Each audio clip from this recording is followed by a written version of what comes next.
Well, as you guys know, I have been seeking how I'm going to participate in the sound money movement.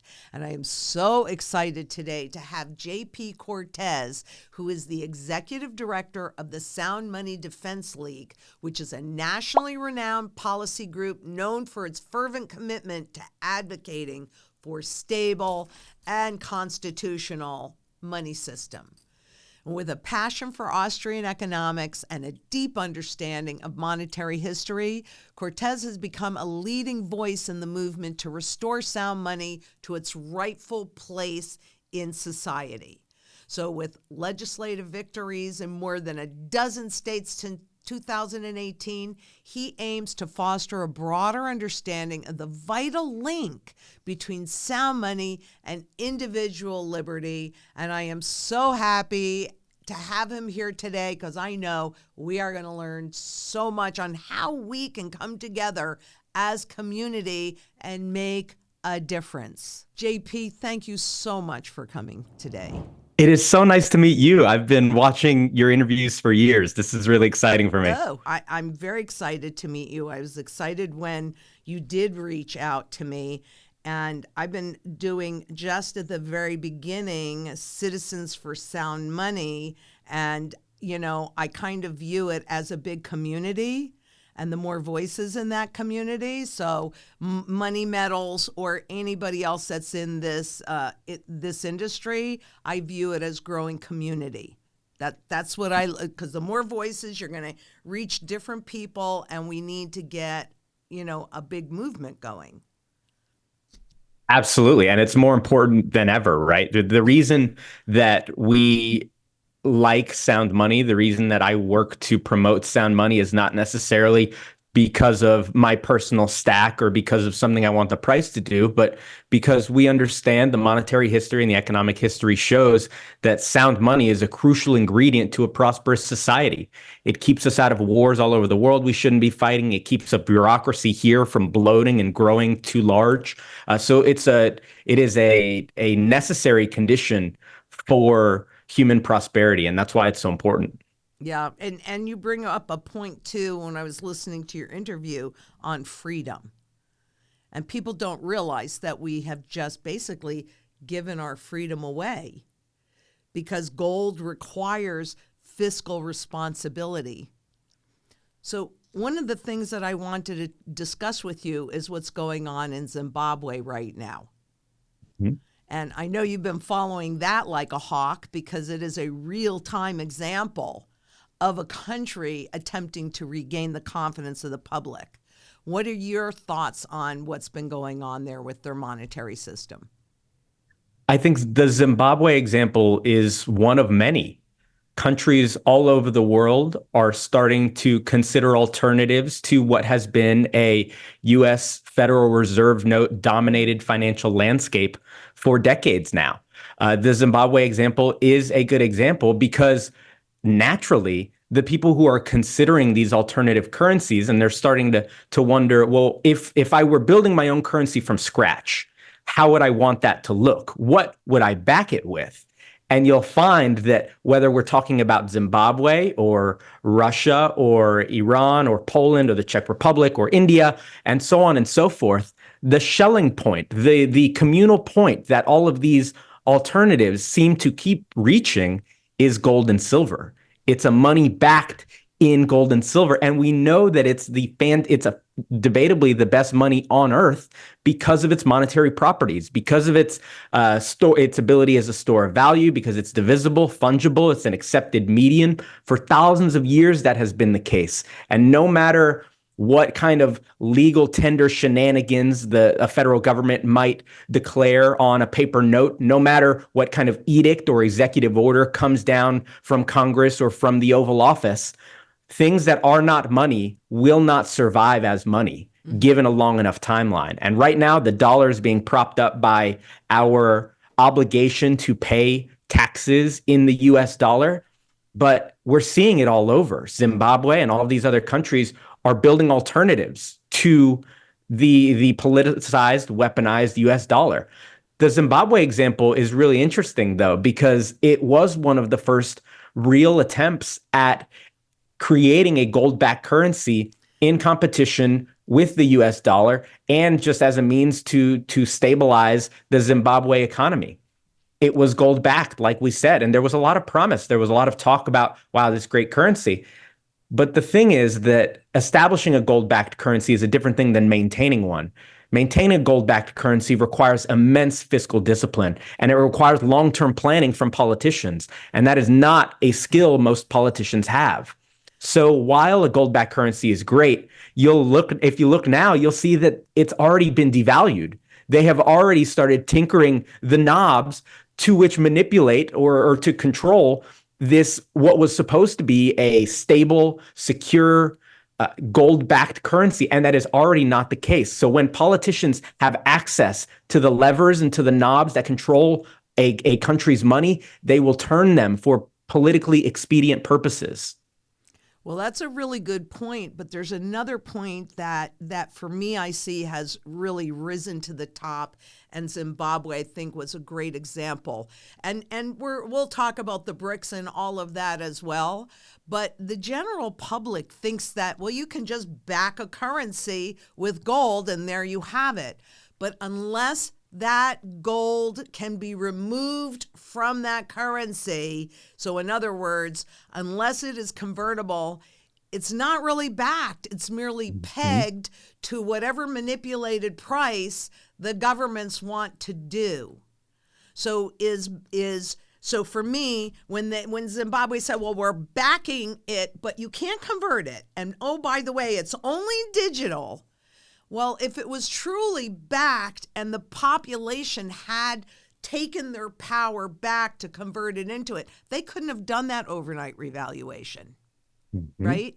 And yeah, and that's exactly right. And that raises a great point here about how there are these Orwellian manipulations about how to describe a currency. It is backed by, or it is pegged by, or it is potentially redeemable in, or in the case of the United States Federal Reserve note, it's just backed by the full faith and credit of the United States, whatever that means.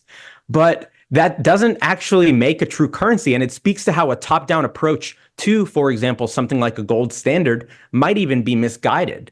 A congressional act or an executive order declaring a top-down gold standard is something that probably a lot of sound money advocates would rejoice about, myself included, to be sure. But it sort of misunderstands that we don't need a gold standard. We don't need a paper United States note redeemable in gold, because gold and silver are, in fact, money. More than a gold standard, we simply need the United States government and governments all around the world to get the hell out of the way.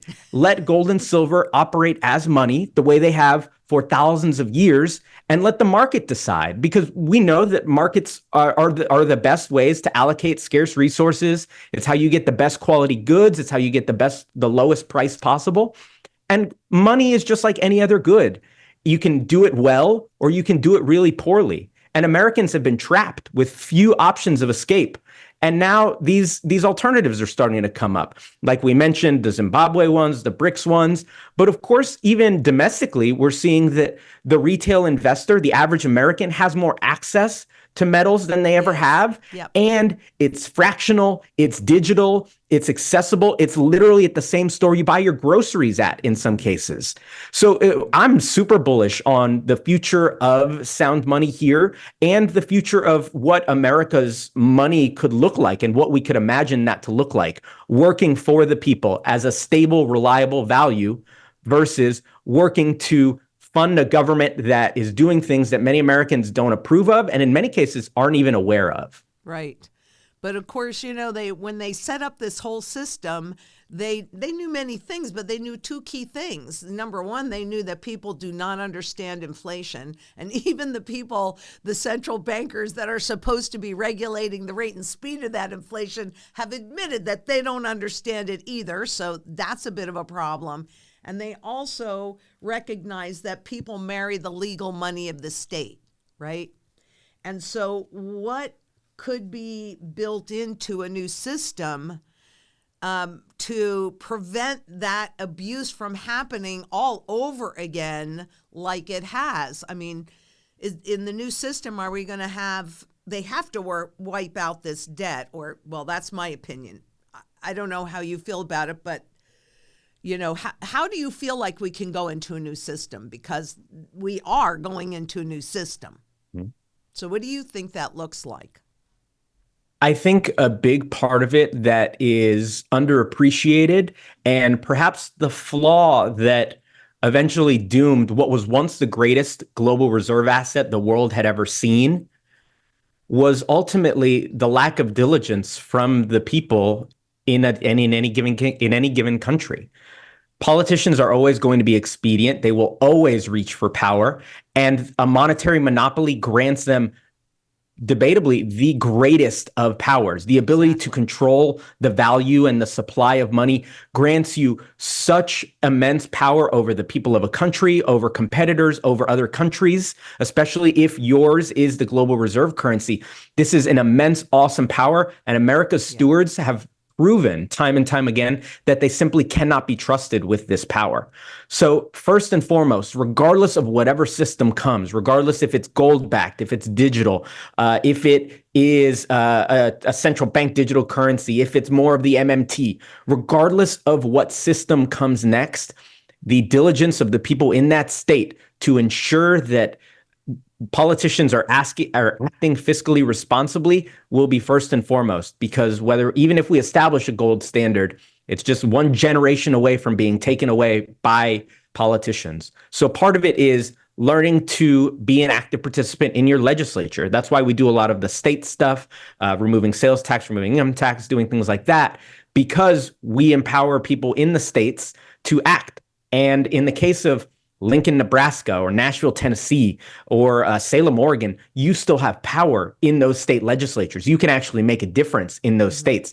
That might not necessarily be the case in DC, but on the state level, you do have that power.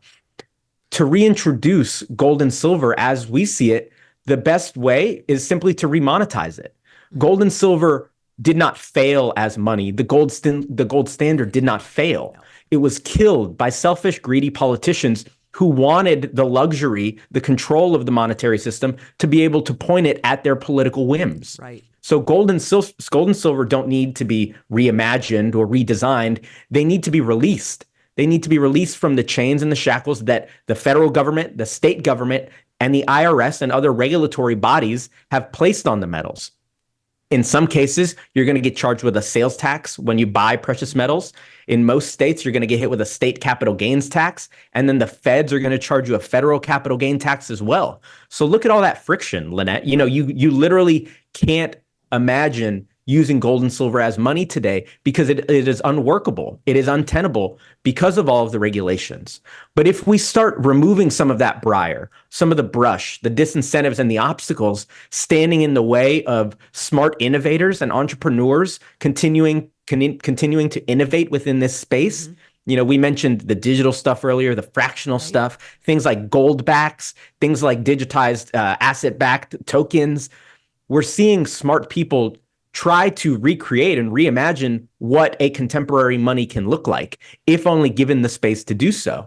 So I think that is ultimately the answer. America supposedly has the largest gold reserves in the world, despite the efforts of many who have been stockpiling gold months over months over months. America should use the power of its gold reserves, assuming that they're still there, one, and two, assuming that if it is there, it's not swapped, it's not leased, it's not pledged, it doesn't have any financial encumbrances placed upon it, because that's a real concern with as much gold as was coming in and out of the United States in the 70s, 80s, 90s. America should remonetize gold and silver. Doesn't need a congressional act. It doesn't need a huge gold standard. Allow gold and silver to be used as money the way it was for hundreds of years here in the United States, not necessarily made by a central government or by a government mint, because back when the United States was established, there were no central government mints. There was no U.S. Eagle. People were trading silver from Spain and France and all of these other places because the metal is what mattered. The value, the weight, and the purity is what mattered, not, of course, the mint mark or the government mint that approved the metal. So I think that's going to be the biggest answer. The answer, unsurprisingly, has to be for politicians to simply get out of the way and allow market forces to help us determine what the best money is. But then how, I mean, it's hard for me to imagine, and I would imagine that anybody watching this would say that too. If so are you talking about me just putting some of my gold coins and my silver coins in my wallet and going to the store and using them?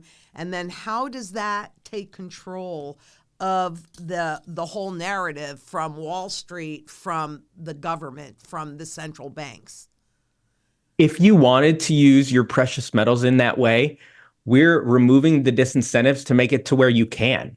The truth is that I'm not sure that people in general, or I personally, would want to use my metals that way. I think Gresham's law is a real thing, and we understand that bad money pushes good money into hoards. People don't want to spend their good money if they know they can use devaluing Federal Reserve notes to pay for their groceries and their taxes and their other things. So the entrepreneurs in this space definitely have an uphill battle to fight because you're trying to counteract this economic law. You're fighting against the US government, making it extremely easy. In fact, mandating that people use the Federal Reserve note, the US dollar, as it's more commonly called. So you're going to run into a big problem there for people who want to use their metals like that transactionally. But simply adopting your own personal gold standard allows you, and it permits you, a sense of independence from a Federal Reserve system that is highly manipulated. Today, your savings are subject to the inflation tax. If you have money in your bank account sitting there, you're paying a penalty. You're paying a fee for having that sitting in cash. That fee is a stated 2% year over year inflation rate. The government itself is telling you that their goal, their stated purpose, is to devalue your money by 2% year over year. That is in their mission statement. They say it very, very openly. So this sort of theft, which it's pernicious. Many people don't know it. They don't understand it. They don't see how this is the case, but they're slowly zapping away your purchasing power.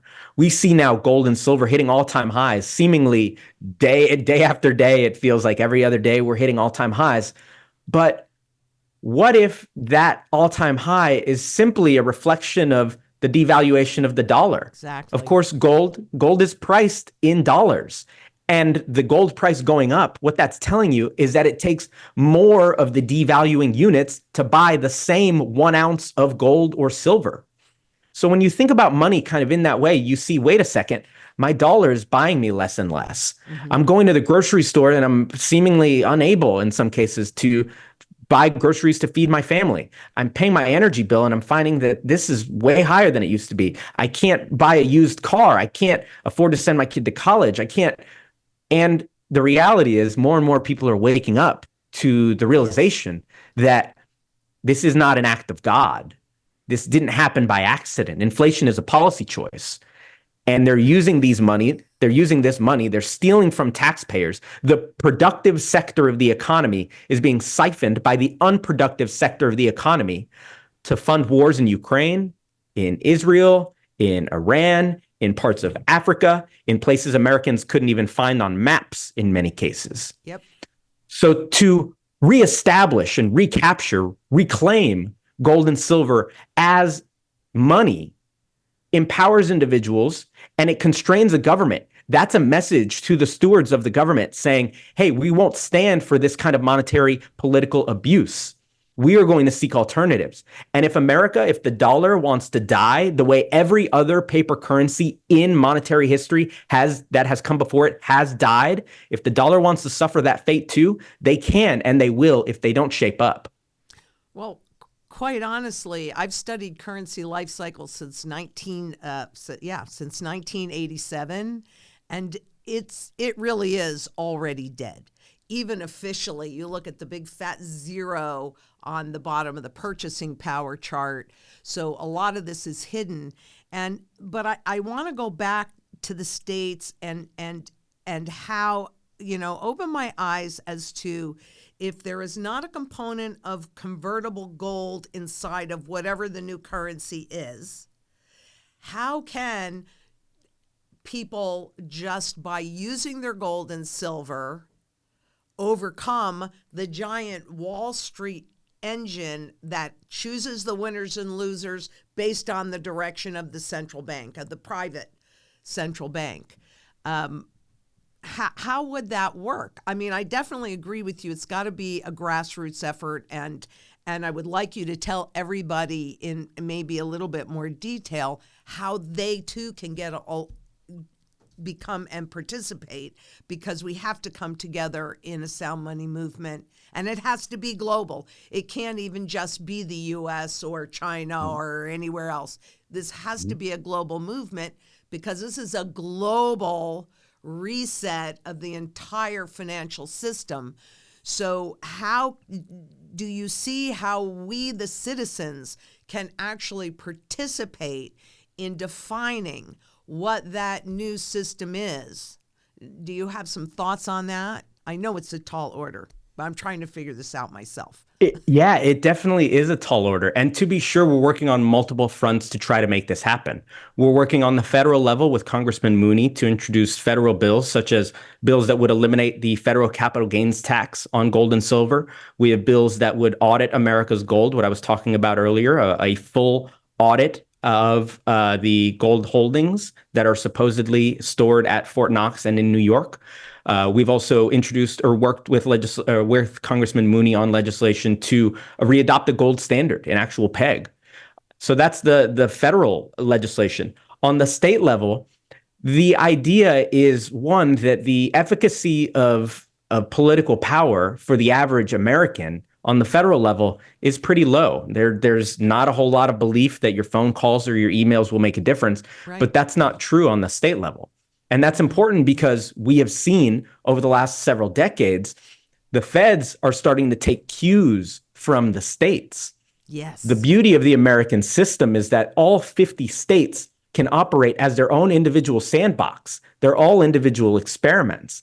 And so we've seen, for example, things like marijuana legalization, things like same-sex marriage, things like gun rights. These things start in the states, and then they eventually, what was started as kind of a niche project in one state eventually becomes 2 states, and that's 2 states becomes 4 states. And before you know it, half the country has legalized marijuana, has accepted same-sex marriage, so on and so forth. So I think you're right in that we should be realistic that any individual act is not going to topple the monetary monopoly that the Federal Reserve and the federal government have over America and the world's money. That's true. But incremental change happening at the state level, we've seen, is a recipe for success. Mm-hmm. On top of how these issues percolate upwards, in general, we've found that most states don't have the capacity to handle grassroots initiatives. When you call your legislator's office in Madison, Wisconsin, they're not used to receiving 10, 15 calls. So your participation has an outsized support and level of reach to participate in this. So we encourage everyone to be active members, active participants in their state legislatures, because that is the single greatest tool that we have. More than really smart but esoteric reasons as to why gold and silver make the greatest money, more than really well-written legislation, more than the people, the representatives that you have coming to champion the legislation. The most important tool when it comes to passing these bills is voices from the people actually in the state.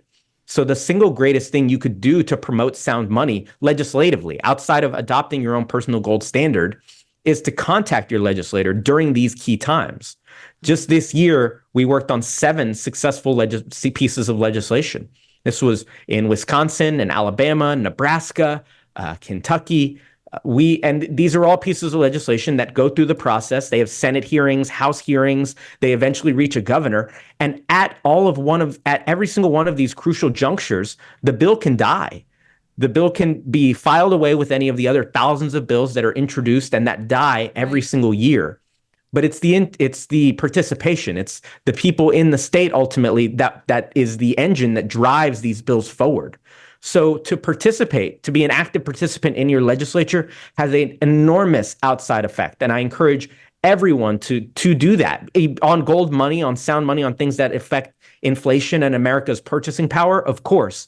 But in general, too, for questions of freedom, for questions of school choice, for the questions of taxes, for questions of all of these other things that affect us as people who love and cherish freedom and liberty and understand how the political process, while it can be known as icky and it can be known as unproductive, there are still ways that we can use it, not to hurt our enemies, not to politicize it, but to help humans, to help Americans be more free.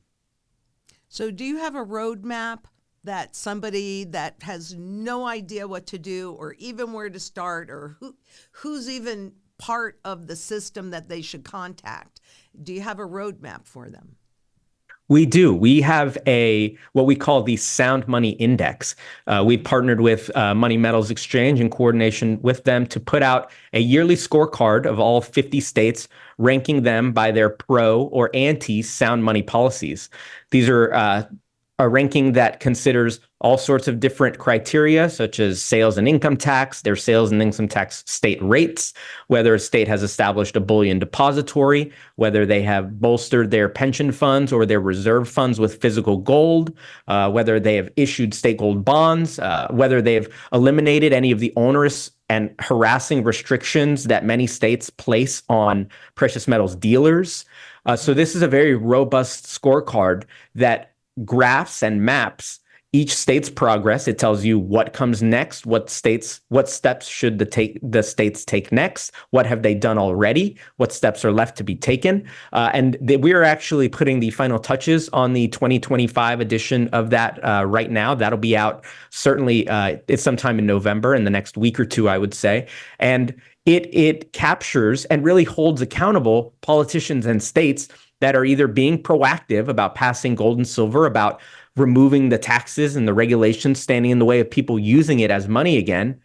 And it holds to count the ones who are dragging their feet, the ones who won't even introduce this legislation, the ones who go into committee hearings where this legislation is being introduced and making a mockery of what we're doing, and not understanding why sound money is important, choosing to believe the experts, quote unquote, at the Federal Reserve, choosing to believe a PhD standard over a gold standard. And those states are marked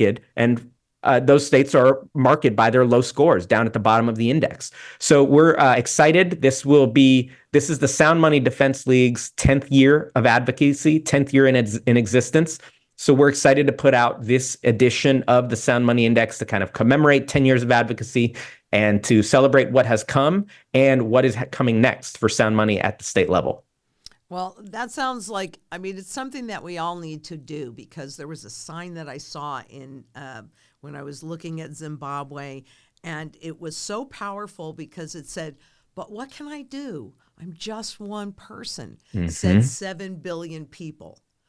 Well, there are 8.4 billion people on this planet. And that's what, I've realized that probably the most important thing that I'm doing these days is trying to build that community so that we can tackle these issues. And I think, and like I said earlier, we all have to come together, and it doesn't matter whether or not some people might think of Money Metals like a competitor or something like that, but we have to be the voice to help wake people up.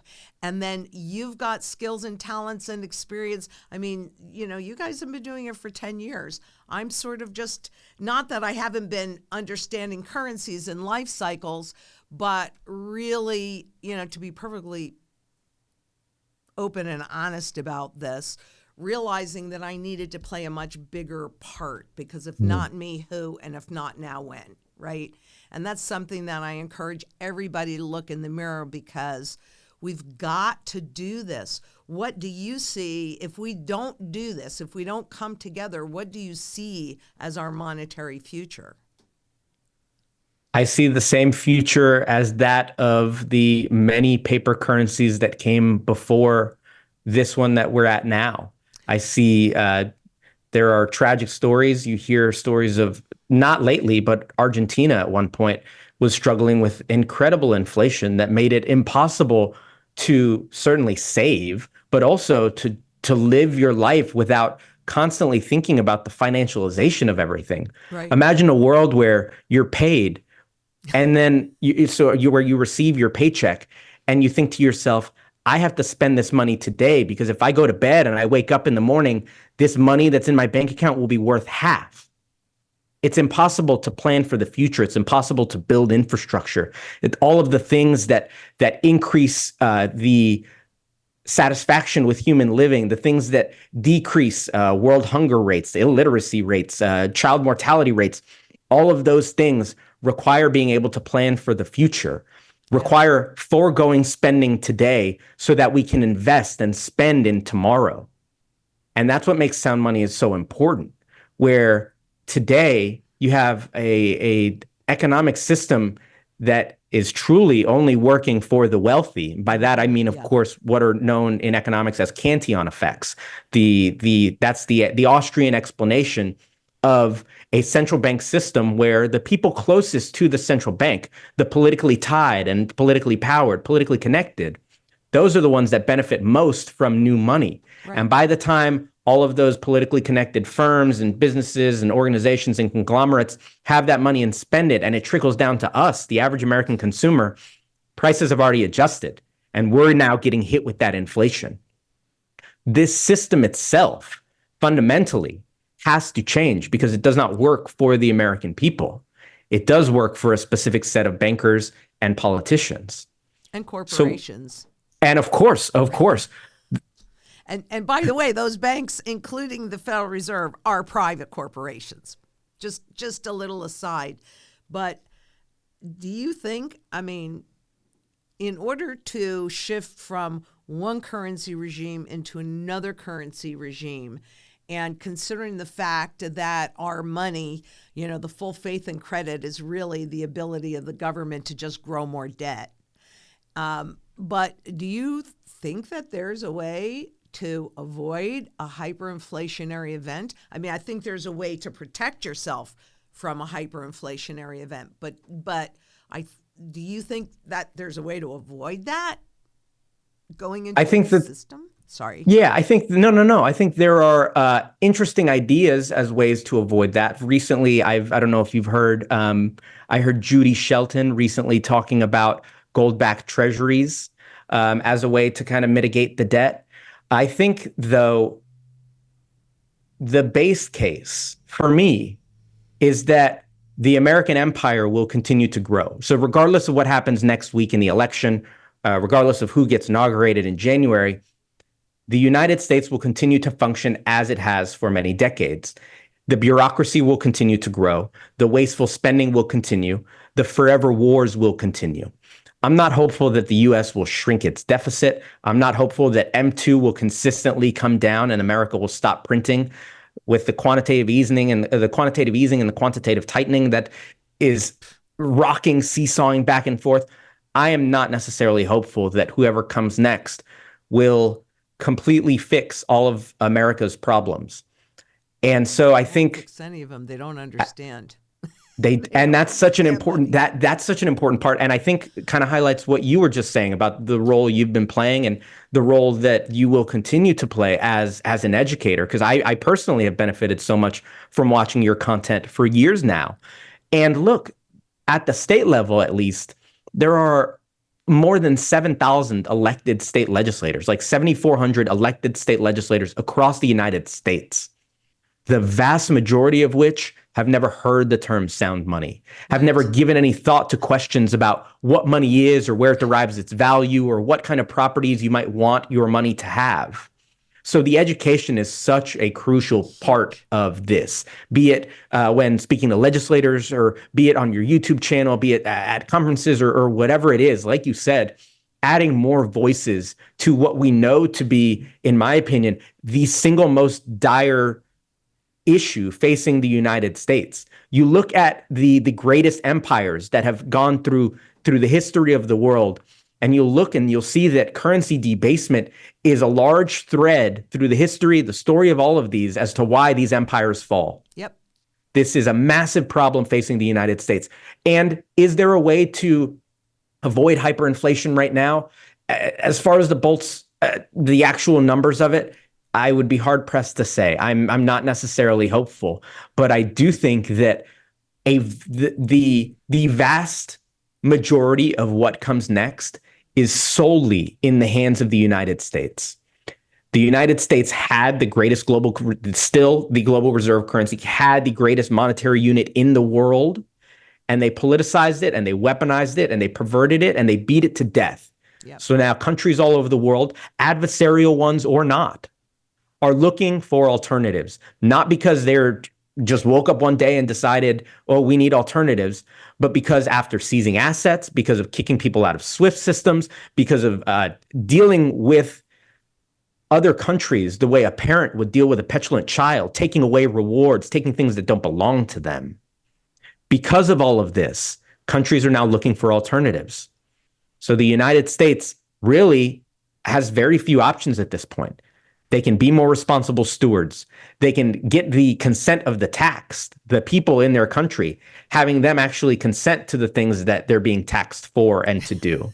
What a concept. They can choose to end the financial machinations, the financial alchemy that comes with the modern monetary system that exists today. But ultimately, it was the United States trust to lose. And that's what happened. And it's the United States trust to gain back if they're willing to do that. Yeah. That's a pretty tall order, and I don't see anybody up at that level. And I don't see how they would be able to make that change because honestly, you talked about the financialization of all assets. And when you look at the trajectory once Nixon closed that gold window, which doesn't sound like a big deal, but was a huge big deal because he really handed over the speed and the control of inflation to those private central bankers. Mm-hmm. But what we've seen is now everything has been turned into a trading instrument. It's not even an investment instrument. And so that's why I feel like unless you can actually, even with all these now, asset backed, that's a buzzword. Mm-hmm. But you always have to be careful of how something is titled because quite frankly, it's typically just the opposite of what they're really saying. So how do you, I don't see any big change. I do see a hyperinflationary depression because how do they get rid of all of these securitizations, all of these levels of leverage and debt? Mm-hmm. And how do they repay this debt other than with a currency that has absolutely zero value? And I've got lots of currencies here that I have a $10 trillion Zimbabwe note, which isn't a big deal because I can't buy anything with it. Mm-hmm. Right? I too am a trillionaire. I have one in my office as well. Right. And you know what? The financialization of the instrument is so perverse. It is. When people wanted to save money historically, they simply held money because money held value. When money was gold or backed by gold, simply holding money was the art of saving. That isn't the case anymore. You have to invest in risky assets that most Americans don't even understand, or you have to spend to get the most out of your purchasing power today. Because if you save, you're getting hit with the inflation tax. Right. So it's this treadmill. It's a rat race, a hamster wheel where people are forced to constantly be thinking, okay, I'm losing 2% a year, so I know I need to gain at least 2% more every given year just to keep up. And for so many, that's impossible. Well, it is. And incomes by design were never intended to keep up with inflation. Because that was one of the other things governments wanted to be able to tax without going through legislation and making it visible. So there's your inflation tax. Mm-hmm. Corporations wanted to pay people less and less, but they knew that if you were used to getting $10, you weren't going to accept $5. But if they could make that $10 spend like $5 and then all those excess dollars flow to the top, well, that's really what enabled the income and wealth inequality. But I see all the signs that are typical around a currency regime shift. You've always got war, you've got high inflation, you've got civil rights, you've got issues around energy, you've got issues around women's freedoms. All of these things. You've got market corrections, which God forbid that should happen, right? We've got to keep all of these assets Keep pumping. Keep pumping. inflated. Right? We do. And that's how they do it. They just pump in more money as the money that's already in the system loses its purchasing power value. That's what really matters to us. And I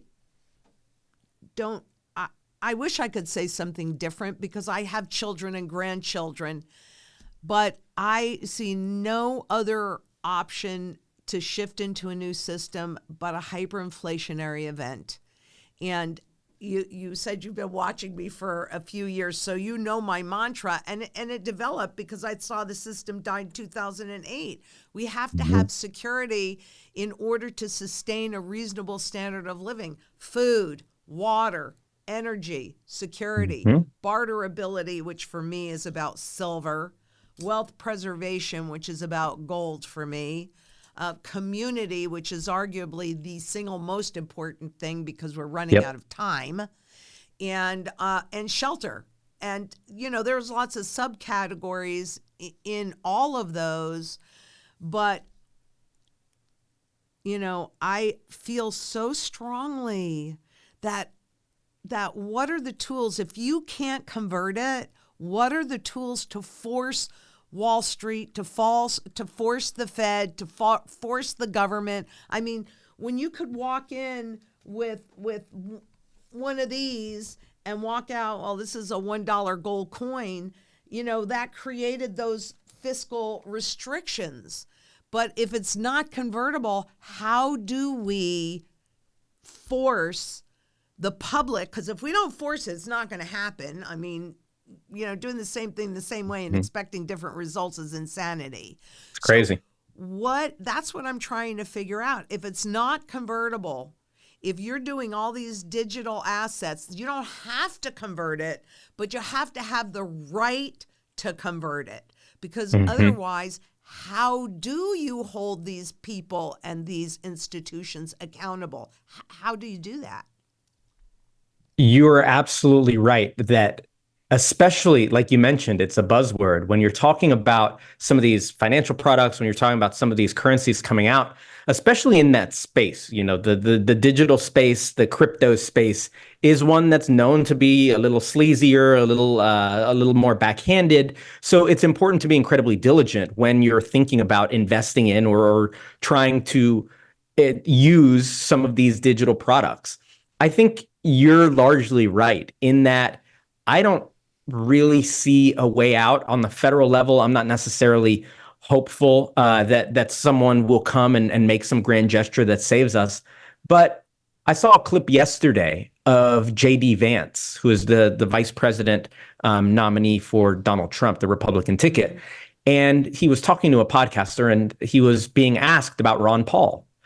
And J.D. Vance said, well, I'm not a Ron Paul guy, but recently I've come around to Ron Paul's argument about ending the Fed, about the Federal Reserve. And then he went on to explain that the reason BlackRock, for example, and these other large companies are able to buy up single family housing the way they have been is because they're able to borrow at a much lower rate, which makes them so much more competitive, a massive competitive advantage compared to everyone else. Yep. I'm not hopeful that J.D. Vance and Donald Trump, if they win, will on day one end the Fed. But for the first time in decades, maybe, having a politician so clearly talk about the damages, the ills of the central bank system, of the Federal Reserve, and all of this slowly percolates up.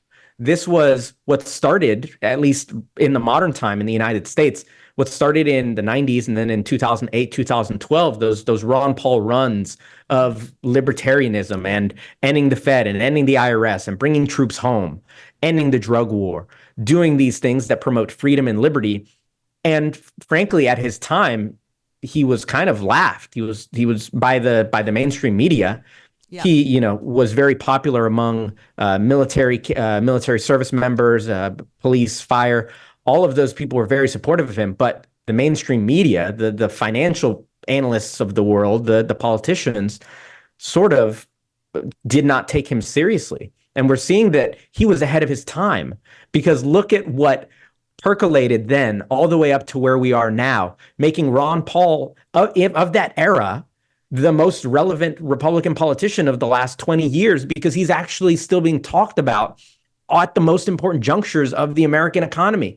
Ending the Fed is potentially the greatest, single biggest institution that could kill, that we could be rid of and restore sound money.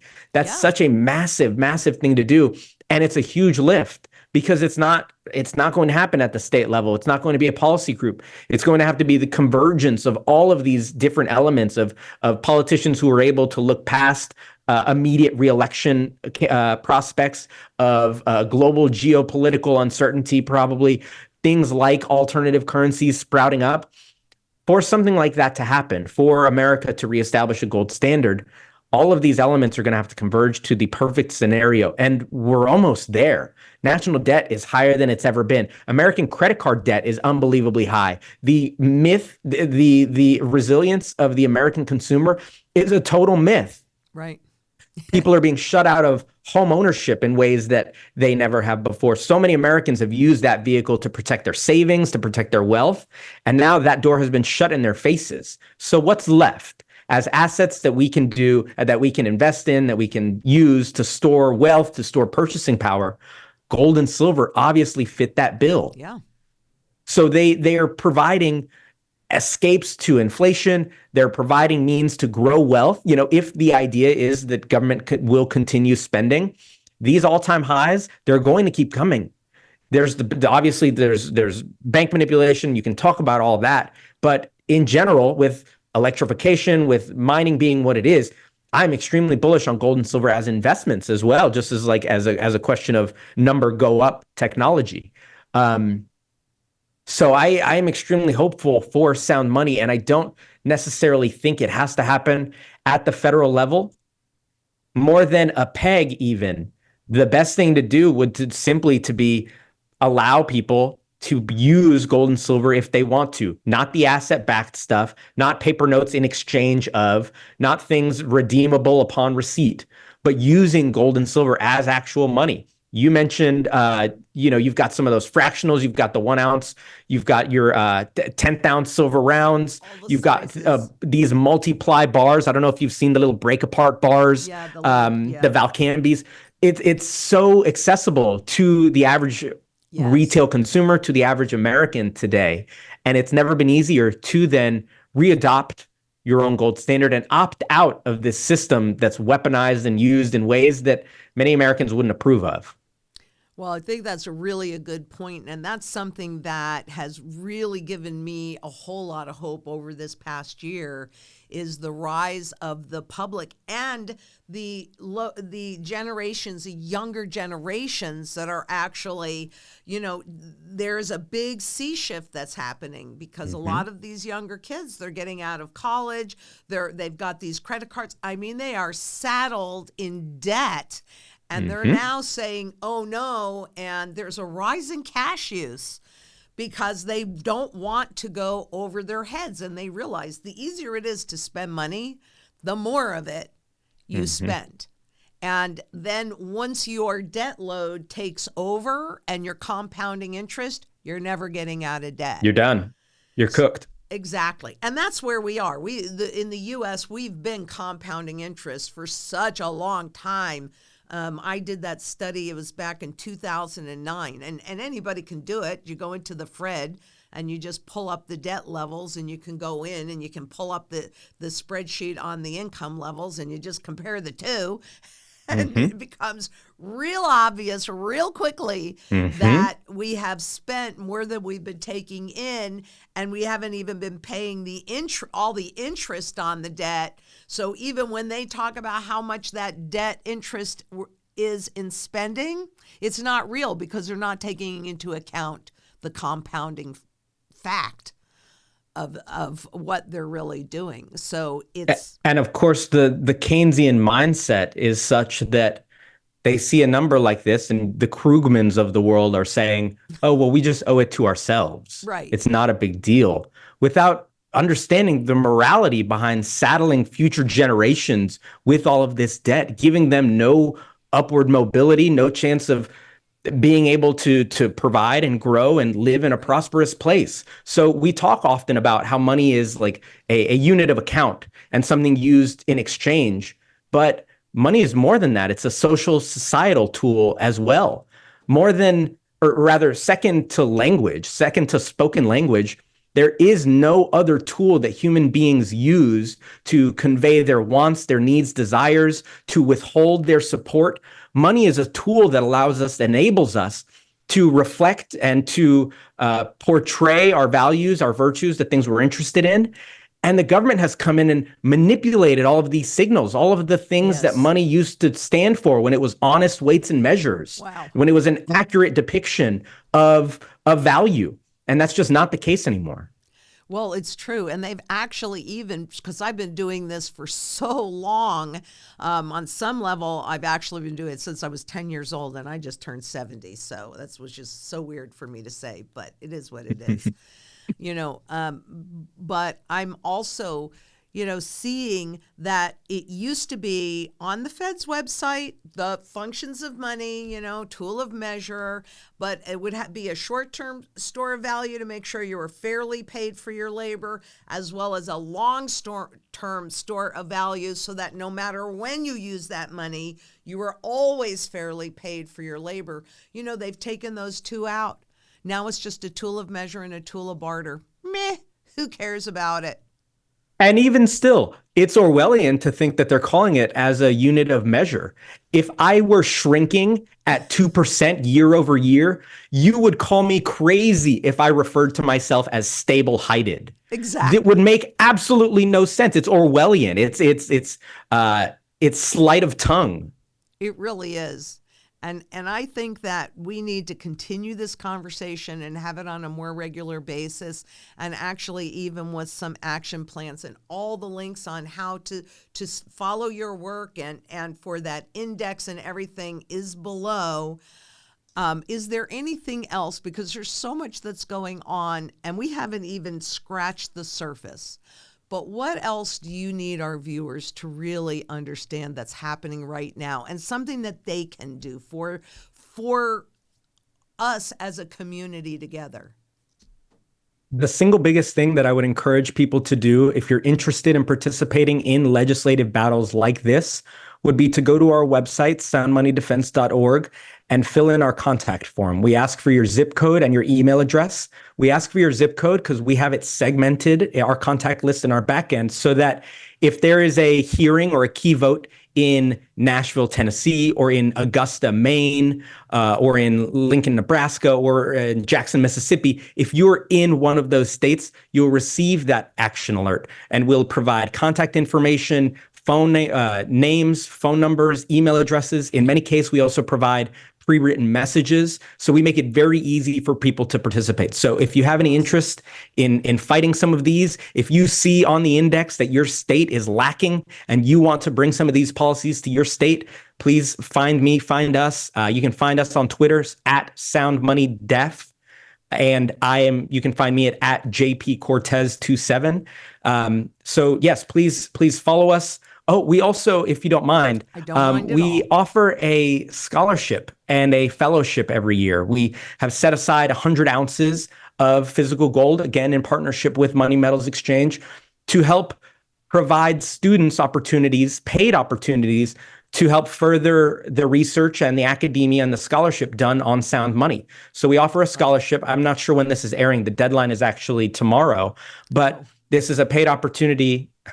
It's a paid opportunity for high school seniors, undergraduates, and graduate students to do an essay contest. It's a short form essay, and then the winners are published on our site. And this year, we're happy to announce the Sound Money Fellowship, where we're offering a paid opportunity to graduate students and independent researchers, postdoctoral students, who are interested in doing more deeper dives to expand the breadth and the depth of Sound Money scholarship, to hopefully be published in a journal, and sort of more academic, more heady, more deeper conversation around sound money. So we're excited to offer those two. You can find that information on our website, soundmoneydefense.org. Awesome. And all the links are below too, because we like to make it easy for people to find important things. So this has been amazing, and I really appreciate this conversation. And I want to continue it because it's so important, not just for us today, but for the future of our children and our grandchildren, and on and on and on. We have to come together and take our power back. So thank you so much. And I hope that you all got as much out of this as I did, because we've got to come together and we've got to figure it out. And hey, JP Cortez knows a great direction. So let's follow his lead and figure this out and come together in community and make this happen. We need sound money for ourselves. We need it for our children's. We need it for our freedom. And until next we meet, 100%, I know that together, in community, we can make a positive difference for a lot of people. Be safe out there. Absolutely. See you next time. Bye-bye.